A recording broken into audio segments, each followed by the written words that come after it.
Hey guys, welcome back to another video, and today we're talking about the NFC East. Now, if you guys are new to my divisional draft series, I have the AFC and NFC South and West done.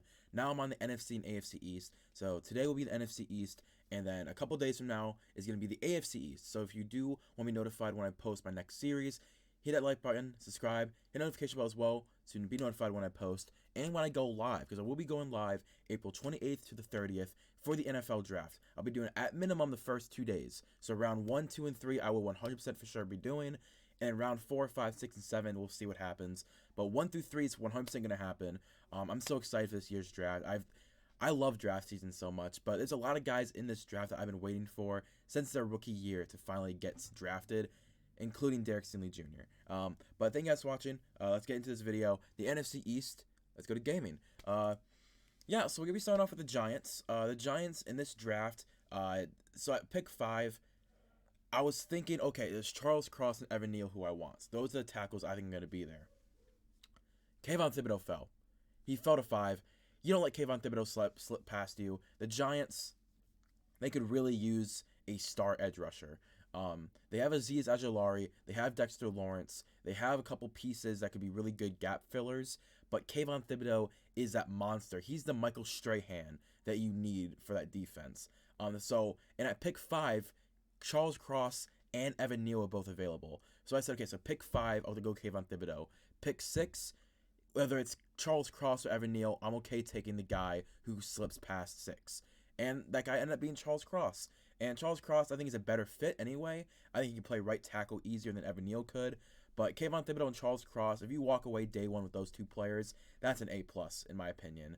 Then in the second round, I grabbed Travis Jones. I think he starts for you immediately, interior defensive line. I think he's one of the best guys overall. And plus, you're starting David Moa. Enough said. Like, Travis Jones is far better than David Moa. I think everyone on the Giants fan can agree. Travis Jones is an amazing player. He can play inside, outside, pass rush, run stuff. Can do everything really well. He took over for Ferenzu Fadakasi at Connecticut. Basically played that role. So I think Travis Jones can really play that role for the Giants. Next up is Darian Beavers. I think he'd just be a really good linebacker. He kind of fills that. I'm trying to think of the word. He's really good interior, in the box, against tight ends, against slot receivers, against running backs that are running up the middle. He's good at that. And in this division, I think having that kind of guy is really good. And in the NFC, there's a lot of really good tight ends. So I think having a Darian Beavers can give you that matchup nightmare against opponent tight ends. Luke Fortner, he plays all 3 interior positions. He has history in all 3 of them. In all 3, he had an amazing PFF grade, and he had a great year at center in 2021, but he has played center, left guard, and right guard, and on an interior offensive line with a lot of 1- and 2-year deals and lots of veterans. I think Luke Fortner can develop, pick one of those 3, and he can really develop into a really good player. And then in the 4th round, I grabbed Grant Calcaterra. I kind of regret that pick. It's not a great pick, I'm not going to lie. But they don't really have a tight end. They have Ricky Seals-Jones as their starter at tight end. So I said, let's just grab Grant Calcaterra, who has some run blocking and pass catching ability, and we'll see what happens from there. Next up is the Washington Commanders. So the Commanders, so let me explain why I traded back. So at pick 11, the Commanders was sitting there, and there was a lot of guys available on the board. But I looked at who got drafted previously. At pick 9 and at pick 10, Garrett Wilson, Drake London. So I said, hey, there's a run on receivers right now. Let's trade back with a team like the Saints who need a receiver. Let's trade back, gain some more picks, let them trade up for the receiver they want. Whether it's Jameson Williams, Treylon Burks, whoever you want. Let's trade back, and we will see who's there at 18. So you trade back, you get a second-round pick and a future 4th. And with that second-round pick, we got a really good player. But we trade back from 11 to 18, and we get Nakobe Dean. Now, I understand that there's a lot of pass rushing on this team, but the problem is that they're never really healthy. No one's ever really healthy on this team. And this defense was very underwhelming last year, and it wasn't really the defensive line's fault, but they did underwhelm. I think Nakobe Dean is really good in coverage, a really good pass rusher. He runs up the seams really well. A lot of people aren't as high on Nakobe Dean as I am. Most notably, I forgot his name, but he's a really good YouTuber who does like film breakdown. And he's saying that Nakobe Dean isn't as good as everyone thinks he is. The Georgia defense really hid his problems. And if that's true, I think the Commanders can do that as well. They have such good pass rushers. They have such good run stuffers that Nakobe Dean doesn't need to be the best player on the field. He can, feast off of other guys and, take those open holes that open up because they have to guard. They have to double team Chase Young. They have to put a guy on Montez Sweat, put a guy on their interior, Jonathan Allen. They have to do that so Nakobe Dean can feast off that and pass rush and get sacks and tackles. So I think it'd be a really good scheme fit for Nakobe Dean.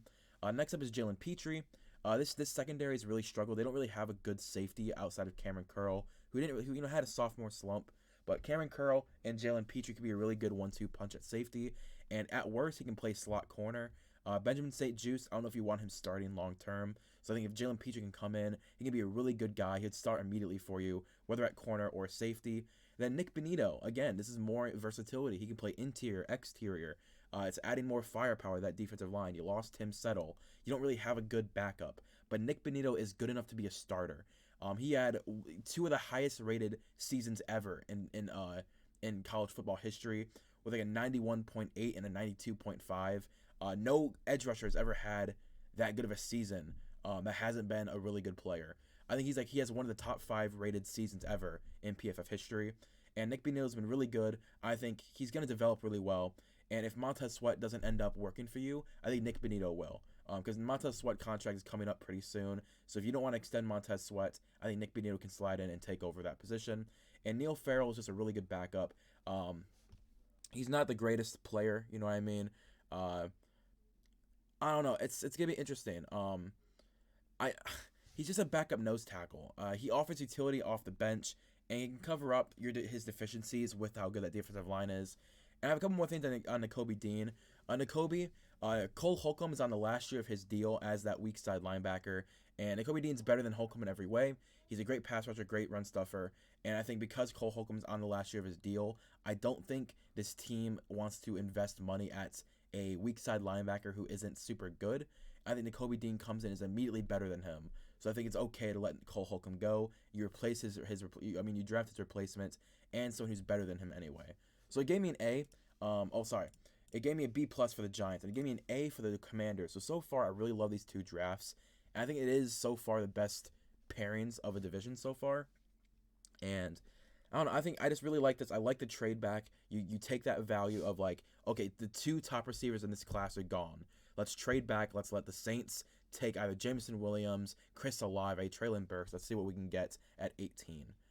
Next up, so this is actually Nick about 2 days after recording this video. The Eagles just traded a massive haul. So they did a trade back with the Saints where they lose a first-round pick this year, but they gain one next year. And they traded, I believe it was 16 and 19 for 18 in this year's draft and multiple picks next year. So in that trade, we kind of lost the first-round pick. So it was very important for me to come back and redo the divisional draft for this team. Luckily, I think I'm in the clear. I don't think this video is being me recording right now. I think I'm good, but let's get into let me redo the Eagles draft. So I didn't realize that Nick Benito was already taken earlier in this draft, so we're gonna have to deal with that. That's my fault. That is truly my fault. I was just trying to get this out really quickly because this video needs to be posted today. So I redid the draft, and it kind of changed what happened. So Devontae Wyatt was there at 15. I took Devontae Wyatt because Fletcher Cox is only going to be there for 1 year, and he did sign a 1-year deal, but I think grabbing Devontae Wyatt is very important for this team because they want to build for the future. This draft is very much building for the future, in my opinion. So I'm going to try and explain as much as I can. Devontae Wyatt's one of the best D tackles in this class. He's going to be a first-round pick. I picked him before Travis Jones, and I picked him before Jordan Davis. Both those guys were still on the board. I think Devontae Wyatt is one of the best D tackles in this class. I think he fits the scheme more for the Eagles, so I went with him from Georgia. Then I went with Tyler Linderbaum at 18. This is twofold why I went with Tyler Linderbaum. 1, the Cowboys want him, so you got to take him. And 2, he fills a need for the future. Jason Kelce can start for 1 more year and tell him, hey man, you got to retire. We got to stop with these will he, won't they, every single year. That if you're gonna retire or not. So I think just get rid of that. Say if you want to play somewhere else, you can. But we are moving on from you next year with Tyler Linderbaum. Also, the Cowboys are well known that they want Tyler Linderbaum. So The Eagles and the Cowboys have this thing back and forth. Almost every single draft, they take a player that the other team wanted. First, it started with Dallas Goedert. The Eagles took him when the Cowboys wanted him and didn't really need Dallas Goedert. Then the Cowboys took CeeDee Lamb, who at the time they did not need a receiver, but the Eagles really wanted CeeDee Lamb, so they took him before him just to spite them. And now the Eagles are doing it back to them with Tyler Linderbaum, where they need a center for the future, and the Cowboys need a center today, so they're going to take him and say, hey, haha, screw you. Next up is Nick Bonito.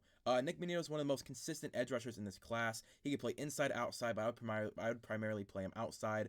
He has 2 of the top 5 rated seasons ever as a pass rusher in Oklahoma. He has like a 92.5 and a 93.8 PFF grade, which are 2 of the best grades ever given to an edge rusher. And it's he's the same player, and he has 2 of the top 5 ever. So Nick Bonito is really good. And again, planning for the future, planning for once you move on from a Brandon Graham, you have a Nick Bonito who can step in. Josh Sweat now has a running mate. And next up is then Dylan Parham. Same thing, planning for the future of that offensive line.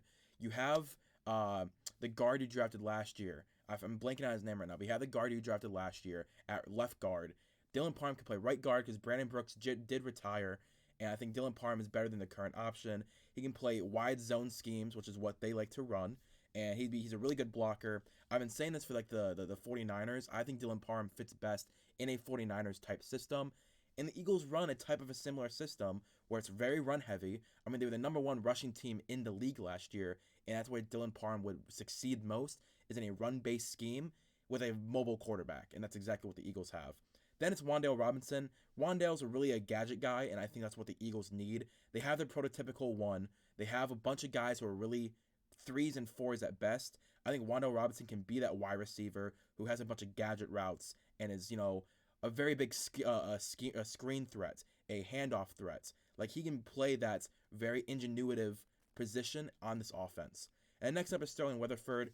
He's mainly just a depth guy. You have Marcus Epps at safety right now, and I think Sterling Weatherford can either back up Marcus Epps or you can, in total, start him for the future. But I don't think he's a starter. I think he's a backup. I think he's a special teams guy. But you need that on an NFL team. There is a role for Sterling Weatherford on this team. So let's get back to the rest of the video. Oh, it gave me a B-. I'm okay with that. This is all draft picks for the future. So next up is the Cowboys, and I love the Cowboys. I love this Cowboys draft. So the Cowboys, they 24. They grab Bernard Raymond. I want to look at their depth chart real quick. That's why I kept this up. The Cowboys, they have Terrence Steele and Tyron Smith. Tyron Smith is 31 years old, making a lot of money as well. Making a lot of money, and he's 31. And Terrence Steele is, I believe, 24, and he's mid. He's not the greatest, but he's enough, I think, to start. But I think Bernard Raymond, at worst, sits for 1 year and becomes the future at tackle, whether it's left or right tackle. But Tyron Smith, you can cut him next year. He'll be 32 years old, making a buku, a bunch of money. Cut him, save some cap. Bernard Raymond starts at left tackle, or this season he starts at right tackle, and Terrence Steele can be that left tackle future or swing tackle. But I think the options are open for Bernard Raymond. Former tight end, moved to tackle, had a really good season at Central Michigan, and a lot of potential there. Then in the second round, I grabbed Kingsley Enagbare, who's going to be a starter for them. As you can see, Dante Fowler is currently starting for them. Not going to happen. So I love Dante Fowler. Kingsley Enagbare is going to beat him out in camp. It's just because of 1, potential, and 2, need. And Kingsley Enagbare has all the things that you want. He's an amazing pass rusher, and that's exactly what they need. In the third round, I grabbed JoJo Domann. They give me an A-. I like it. JoJo Domann is going to kind of not replace Leighton Vander Esch. He's not going to replace him, but he's a security net. He can either start for you, or he can be a really good backup. Like, he'll play for you, but he's not going to start for you. That's the worst case scenario. At best, he's the starter, though. He beats out Leighton Vander Esch in camp, and boom. I'm very high on JoJo Domann, and I hope that he can develop as much as I think he can. He's a really good will linebacker. He's a really good Sam linebacker. So Micah Parsons technically plays that role, but I think JoJo Domann can be really good in coverage, really good in pass rusher. They have Jabril Cox as well, but he's coming off a major injury, and Leighton Vander Esch is always hurt, so I think JoJo Domann could see a lot of playing time. And last up was Lycidas Smith. He played left guard mostly, but I think if you move, you can make him start at left guard. But Connor McGovern, he was a 3rd-round pick a couple years ago. He's on the last year of his deal, so if you can't sign him long term, Lecitus Smith you can develop and see what can happen. For some reason, the Cowboys are really good at developing offensive linemen, and I think Lecitus Smith could be the next part of that line. So if you guys did enjoy this video, please leave a like, comment, subscribe. Again, I'll be streaming April 28th to the 30th of the NFL draft. I'm excited, but I think this is a really good mock draft for the NFC East. I think it's definitely my best overall. I mean, no one was below a B plus. It was 2 A's and 2 B pluses, so an average of an A minus. I love that. I mean, the Kayvon Thibodeau and Charles Cross pick with Travis Jones, the Nakobe Dean trade back pick, the Eagles grabbing Devin Lloyd, Jameson Williams, Tyler Linderbaum, Curry Joseph, and Majai Sanders all in a row, and the Cowboys getting Bernard Raymond, Kingsley Enagbare, two of my favorite guys in this class. But if you guys did enjoy this video, please leave a like, comment, subscribe. I'll see you guys later. Peace and bye.